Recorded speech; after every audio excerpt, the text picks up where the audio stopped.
नमस्कार मेरे प्यारे साथियों, स्वागत है आपका अपने YouTube चैनल पवन हिस्ट्री क्लासेस में।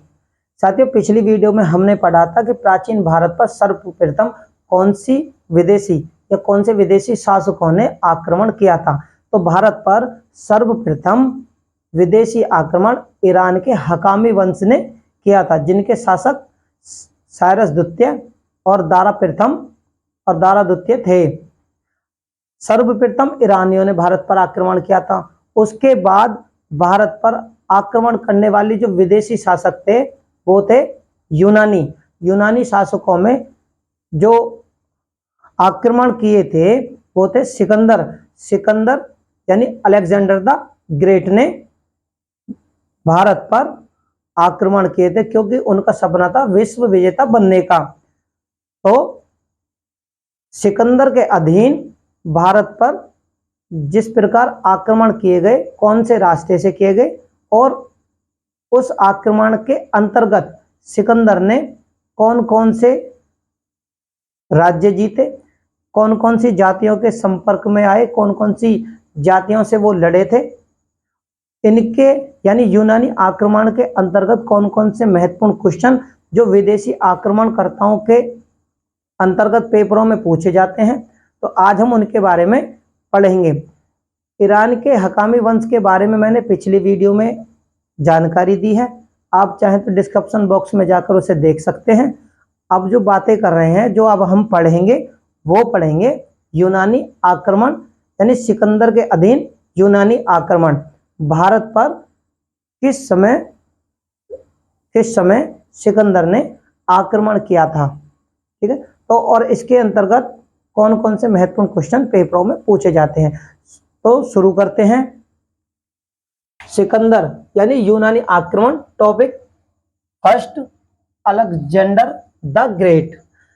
सिकंदर की जो हमें जानकारी मिलती है, सिकंदर मैसेडोनिया के जो शासक थे फिलिप, उनके पुत्र थे। किसके? ये सभी को मालूम है कि मैसेडोनिया के शासक फिलिप्स के पुत्र थे सिकंदर। लेकिन पेपरों में कभी कभी ये पूछा जाता है मिलान करने के लिए कि जिस वक्त भारत पर सर्वप्रथम विदेशी आक्रमण हुआ था उस समय भारत पर कौन से शासक शासन कर रहे थे। जैसे दारा के समय, यानी जो हकामी वंश के जो दारा थे, उनके समय, उनका जो समय है वो 599 के आसपास है ईसा पूर्व, और कुछ पुस्तकों में 538 ईसा पूर्व भी है। तो उस समय 16 महाजनपदों का उदय हो चुका था, बौद्ध धर्म शुरू हो चुका था, जैन धर्म शुरू हो चुका था, और 16 महाजनपदों में मगध साम्राज्य जो शक्तिशाली था उसका विस्तार चल रहा था, और हर्यक वंश थे। तो ये जानकारी मैंने इसलिए दी कि कभी कभी पेपरों में इनके मिलान के लिए क्वेश्चन बनते हैं। तो ये जानकारी छोटी सी मैंने आपको याद करने के लिए मौखिक दी है। बाकी और भी जानकारियां मैं आपको टॉपिक बाय टॉपिक समझाऊंगा। तो शुरू करते हैं सिकंदर के बारे में। सिकंदर जो थे वो मैसेडोनिया के शासक फिलिप्स के पुत्र थे। इनका जो आक्रमण करने का समय है 327 या 26 ईसा पूर्व में, कौन से दर्रे से? खैबर दर्रे से इन्होंने भारत पर आक्रमण किया था। उसने सबसे पहले क्या, अब जो सिकंदर का जो सामना हुआ था सबसे पहले वो किससे हुआ था? अश्वक जाति से। किससे? अश्व जाति से सिकंदर का सबसे पहले सामना हुआ। इसको अस्पोसियाई नामक राज्य इन्होंने जीता था। क्या? सबसे पहले सिकंदर का जो सामना हुआ था वो अश्व जाति नामक राज्य से हुआ था और उसको सिकंदर ने जीता था। इसके बाद सबसे पहले अश्व जाति, उसके बाद में निसा राज्य, क्या? निसा राज्य को जीता था। दूसरे नंबर पे निसा राज्य को जीता था और तीसरे नंबर पर अश्वक को जीता था। किसको? असबक को। इसके बाद सिकंदर का जो सामना हुआ तक्षशिला के शासक अंबी से। ये सिकंदर के अंतर्गत पूछे जाने वाले महत्वपूर्ण क्वेश्चनों के बारे में मैं जानकारी दे रहा हूं कि उनके समय में कौन कौन सी महत्वपूर्ण घटनाएं घटी, किन किन से सिकंदर का सामना हुआ और उस आक्रमण के दौरान कौन कौन सी ऐसी चीजें हैं ऐतिहासिक जिन पर क्वेश्चन पेपरों में पूछे जाते हैं। तो ये मैं वो जानकारी दे रहा हूं, ठीक है। तक्षशिला के शासक कौन थे? तक्षशिला के शासक थे अंबी। सिकंदर का इनसे जब सामना हुआ तो इन्होंने आत्मसमर्पण कर दिया, यानी कि ये सिकंदर से नहीं लड़े और इन्होंने हार मान ली, ठीक है। हिंदू कुश, हिंदू कुश के उत्तर में क्या था? शशिगुप्त। तक्षशिला के बाद में जब सिकंदर का और आगे थोड़े से बढ़े तो हिंदू कुश पर्वत के उत्तर में थे शशिगुप्त और अभिसार। शशिगुप्त और अभिसार शासकों ने भी सिकंदर की अधीनता मान ली। अब अंबी जी के बाद में सिकंदर हिंदू कुश की तरफ बढ़ता है और हिंदू कुश के उत्तर में शशिगुप्त और अभिसार शासक थे जिन्होंने उनकी अधीनता मान ली। इसके बाद सिकंदर का सामना शक्तिशाली किससे? पोरस से। सिकंदर का सामना पोरस से होता है। पोरस से उनकी जो मुठभेड़ है सिकंदर की वो 326 ईसा पूर्व होती है।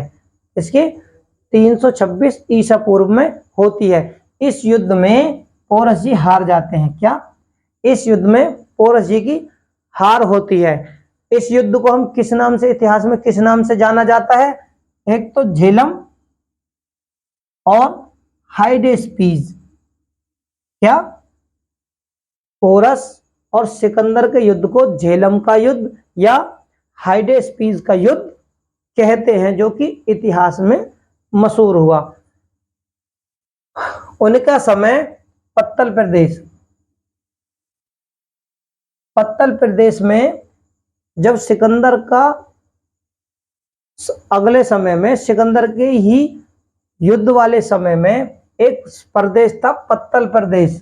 यहां क्या क्या चीज थी कि एक समिति और उसके दो राजा, यानी पत्तल प्रदेश में एक समिति थी और उसके दो राजा शासन करते थे। सिकंदर ने यहां दो नगर बसाए। सिकंदर ने दो नगर बसाए, एक तो अपने प्रिय घोड़े की याद में, घोड़े का नाम था बुकेफला। बुकेफला घोड़े का नाम था, उसकी याद में सिकंदर ने दो नगर बसाए थे, एक तो बुकेफला और निकाया। ये किसके लिए निकाया किसके लिए बसा था? किसके लिए बसाया था? पोरस से विजय के बाद, यानी पोरस से जब ये विजय हो गए थे तो उसी खुशी में इन्होंने निकाया एक शहर बसाया था। चेनाब और रावी नदी के बीच, यानी चेनाब और रावी नदी के बीच उसने क्या? गलिग निकोई, यानी चेनाब और रावी नदी के बीच में उसने गलिग निकोई छोटे पोरस के राज्य को जीता। क्या? चेनाब और रावी नदी के बीच में एक गलिग निकोई राज्य था जिसका राजा था छोटा पोरस, यानी छोटे पोरस के राज्य को इन्होंने जीता और संगल राज्य को ध्वस्त किया। ये सिकंदर जी के समय की ही घटना है और इन्हीं घटनाओं के ऊपर सिकंदर के शासन से, यानी आक्रमण के समय से कुछ महत्वपूर्ण क्वेश्चन पेपरों में पूछे जाते हैं। तो वही चीज मैं आपको समझाने की पूरी कोशिश करूंगा कि इनके जो मैं पढ़ा रहा हूं इस टॉपिक के अंतर्गत अगर कोई सा भी प्रश्न आता है तो वो इनसे ही संबंधित आएगा और आपको उसे आसानी से उसे हल कर दोगे आप, ठीक है। उन्होंने संगल राज्य को ध्वस्त किया। व्यास नदी से उसकी सेना आगे बढ़ने से मना कर दिया। इसके बाद जब नगर ध्वस्त हो गए तो व्यास नदी से सिकंदर की सेना ने आगे बढ़ने से मना कर दिया और 325 ईसा पूर्व, इसमें 325 ईसा पूर्व वह लौट गया, सिकंदर लौट गया। लेकिन लौटते समय सिकंदर का सामना, लौटते समय जब सिकंदर रास्ते से चल रहा था तो उसने सिवोई, मालव, शुद्रक, कट, मुसिकनोई और असिकनोई आदियों को जीता। यानी जाते समय भी सिकंदर ने कुछ ऐसे छोटे छोटे कबीले या छोटे छोटे जनपद थे जिनको सिकंदर ने जीता था। कौन कौन से? ये कौन सा समय था? लौटते समय। यानी कि 325 में जब सिकंदर वापस अपने घर की तरफ लौट रहा था तब रास्ते में लौटते समय सिवोई, मालव, शुद्रक, कंट, मुसिकनोई और असिकनोई आदियों को जीता था। असिकनोई के जो नरेश थे उनको हारने के बाद, किसको? असिकनोई के जो नरेश थे उनके हारने के बाद उनकी रानी ने सिकंदर से युद्ध किया। क्या? सिकंदर से असिकनोई के जो रानी थी, नरेश की जो रानी थी, उन्होंने सिकंदर से युद्ध किया और युद्ध में वो हार गई। युद्ध में हारने के कारण उन्होंने जलकर मर गए। यानी कि युद्ध में हारने के बाद वो आग में जलकर मर गए।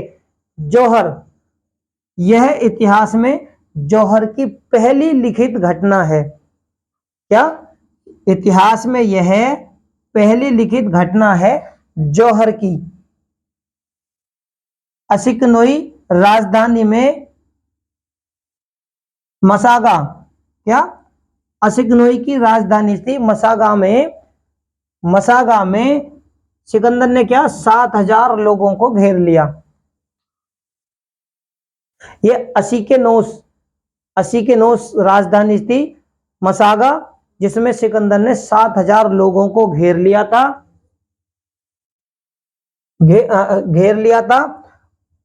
ओ हिंद में सिकंदर ने इसके बाद में, जब इसमें ये जो घटना है मसागा की घटना में सिकंदर ने 7000 लोगों को घेरा था, ठीक है। और ओ हिंद में सिंधु नदी पर पुल का निर्माण करवाया था। सिकंदर ने सिंधु नदी पर किसमें करवाया था? ओ हिंद में पुल का निर्माण करवाया था। मालव के साथ लड़ते हुए सिकंदर घायल हो गए। मालव के साथ लड़ते हुए सिकंदर घायल हो गए और बेबीलोन में 323 ईसा पूर्व में इनकी मृत्यु हो गई। यानी सिकंदर जो घायल हुए थे वो मालव के साथ लड़ते हुए घायल हुए थे और बेबीलोन में 323 ईसा पूर्व उनकी मृत्यु हो गई थी। यानी यहां से चंद्रगुप्त मौर्य का शासन शुरू होता है, क्योंकि चंद्रगुप्त मौर्य ने सिकंदर के सेनापति जो थे सेल्यूकस, उसको हराकर उनकी पुत्री से शादी की थी और कुछ राज्य उन्हें दहेज स्वरूप भी मिल गया था। यहीं से मौर्य वंश की शुरुआत होती है, वो मैं आने वाली वीडियो में आपको विस्तार से जानकारी दूंगा। आक्रमण के प्रभाव क्या पड़े? जब सिकंदर ने आक्रमण किया तो इसके प्रभाव क्या पड़े? इसके प्रभाव पड़े चेनाब और सिंधु नदी के संगम पर, यानी काबुल में